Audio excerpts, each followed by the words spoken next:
এই দেখো আজকে পার্শে মাছ দিয়ে আলু দিয়ে কালো জিরে দিয়ে ঝোল করব। দেখো কেন করে গেছে, এই যে তেল গরম করতে বসিয়েছি, গরম হয়ে যাক তারপরে মাছগুলো ভেজে নেব। তেল গরম হয়ে গেছে, মাছগুলোই দেবো।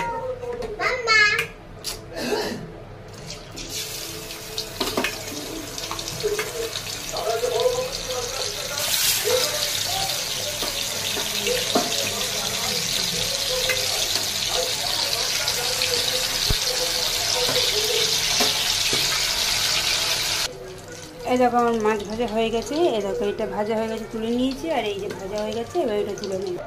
এরকম মাছটা তুলে নিয়েছি। এবার এই যে কালো জিরে ফোড়ন দিলাম, কালো জিরেটা একটু হোক, তারপরে আলু দেবো। এই দেখো কালো জিরেটা হয়ে গেছে, এবার এই আলুগুলো দিয়ে ভেজে নেব। এবারে দেখো টমেটোগুলো দেবো।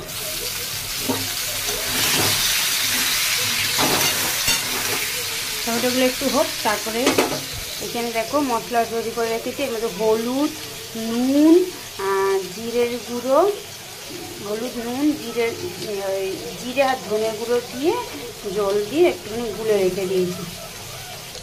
এটা ভাজা হয়ে গেছে, এবার এই মশলাটা দিয়ে দেবো।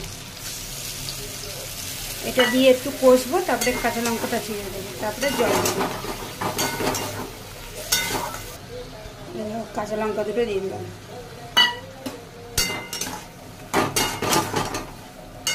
এর মধ্যে ধনে জিরে, কাঁচা ধনে জিরে কিন্তু বেটে দিয়েছি, ভাজিনি, শুকনো খোলায় কাঁচা। এই দেখো সামান্য চিনি দিচ্ছি। এই দেখো কষা হয়ে গেছে, যে তেল ছেড়ে দিয়েছে, এবার জল দিয়ে দেবো।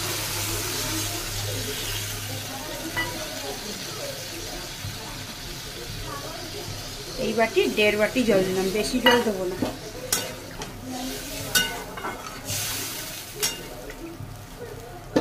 এবার ফুটুক, তারপরে ফুটে গেলে মাছগুলো দেবো।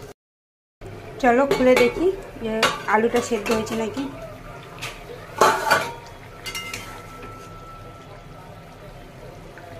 আলু সেদ্ধ হয়ে গেছে, এবার মাছগুলো দিয়ে দেবো।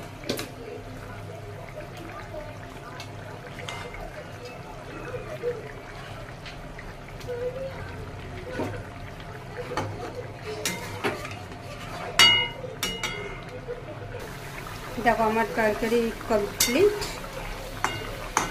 আমি এবার এটা নামিয়ে নেব।